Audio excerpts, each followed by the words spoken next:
നമസ്കാരം. സാമ്പത്തികമായി കടം നേരിടുന്ന വ്യക്തികൾ ചെയ്യാൻ പാടില്ലാത്ത 3 കാര്യങ്ങൾ. 1.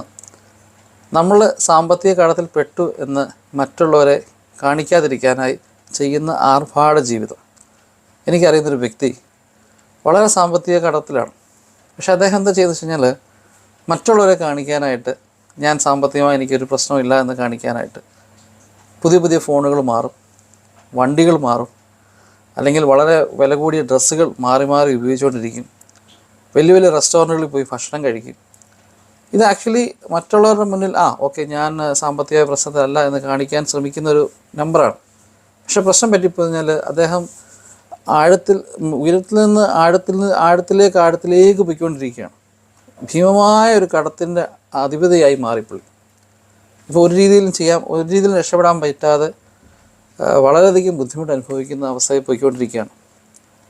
രണ്ടാമതൊരു കാര്യം എന്ന് വെച്ച് കഴിഞ്ഞാൽ, അറിയുന്ന എല്ലാ വ്യക്തികളോടും, അതായത് ലോകത്തിൻ്റെ കീഴിൽ നമ്മളെ അറിയുന്ന എല്ലാ വ്യക്തികളോടും പോയി എന്നെ സാമ്പത്തികമായി സഹായിക്കാമോ എന്ന് ചോദിക്കാൻ പാടില്ല. അങ്ങനെ സംഭവിക്കുമ്പോൾ പറ്റുന്നൊരു പ്രശ്നം എന്താണെന്ന് വെച്ച് കഴിഞ്ഞാൽ, ഇപ്പം ഒരു വ്യക്തി സാമ്പത്തിക കടത്തിൽ നിൽക്കുകയാണ്. എൻ്റെ സുഹൃത്ത് വലയങ്ങൾ എല്ലായിടത്തും പോയി ഞാൻ ചിലപ്പോൾ ചോദിക്കുമായിരിക്കും. ചിലപ്പം വളരെയധികം സാമ്പത്തികമായി മോശപ്പെട്ട് നിൽക്കുന്ന ആൾക്കാരോട് പോയി ചിലപ്പോൾ സാമ്പത്തികമായിട്ട് നമ്മൾ സഹായം തേടും. ഈ ആളുകൾ തമ്മിൽ സംസാരിക്കും. നീ അറിഞ്ഞായിരുന്നു, അവനെന്നെ വിളിച്ചായിരുന്നു, അവന് സാമ്പത്തികമായിട്ട് ഇച്ചിരി പൈസയുടെ ആവശ്യമുണ്ട്, സാമ്പത്തികമായി സഹായിക്കാമോ എന്ന് ചോദിച്ചു. അപ്പോൾ അവൻ ഭയങ്കരമായ കടത്തിലാണ്. അപ്പോൾ നിൻ്റേന്ന് മേടിച്ചിട്ട് അവന് കൊടുക്കാനായിരിക്കും, അവൻ്റേന്ന് മേടിച്ച് നിനക്ക് കൊടുക്കാനായിരിക്കും. നമ്മുടെ ചുറ്റുവട്ടത്തുള്ള ആൾക്കാർക്കിടയിലെല്ലാം തന്നെ നമ്മൾ വളരെ സാമ്പത്തികമായി കടത്തിലാണ്, അല്ലെങ്കിൽ സാമ്പത്തിക ബുദ്ധിമുട്ടിലാണെന്നൊരു ശ്രുതി പടരും. ആരും തന്നെ തരുമോ അതുമില്ല. നമ്മൾ ചോദിക്കുന്ന ചിലപ്പോൾ ആദ്യം ചോദിച്ച 1-2 ആൾക്കാരൊക്കെ തരുമായിരിക്കും, പിന്നീട് ആരും തന്നെ പൈസ തരത്തില്ല. നമ്മളുടെ ഇമേജ് നമ്മൾ തന്നെ നശിപ്പിക്കുകയാണ്. മൂന്നാമതായി ശ്രദ്ധിക്കേണ്ട പ്രധാനപ്പെട്ട ഒരു കാര്യം, നമ്മൾ സാമ്പത്തികമായി ഒരു ഭദ്രത ഇല്ലാത്ത രീതിയിലേക്ക് പോകുന്നതിന് ചില കാരണങ്ങളുണ്ട്. ആ കാരണം വീണ്ടും നമ്മൾ ആവർത്തിക്കാതിരിക്കുക. എനിക്കറിയുന്നൊരു വ്യക്തി, അദ്ദേഹം നല്ല ബിസിനസ് ചെയ്യുന്നൊരു മനുഷ്യനാണ്.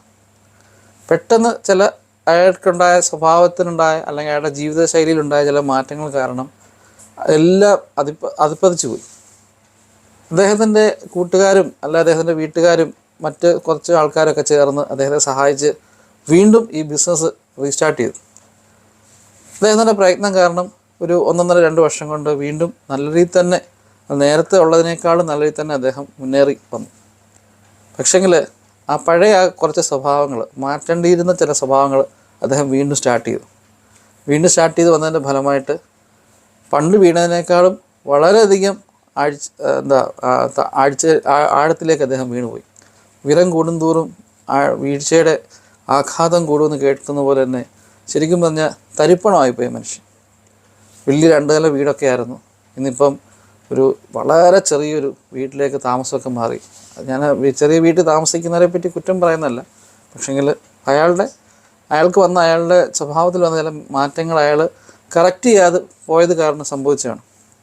പിന്നെ അയാൾക്ക് ഉയർന്നു വരണമെന്ന് ആഗ്രഹമുണ്ട്, പക്ഷേ ഇപ്പോൾ ആരും സഹായിക്കത്തില്ല. വീണ്ടും ഞാൻ പറയുന്നു, സാമ്പത്തിക ബുദ്ധിമുട്ട് അനുഭവിക്കുന്ന ആൾക്കാർ ശ്രദ്ധിക്കേണ്ട 3 കാര്യങ്ങൾ. Thank you.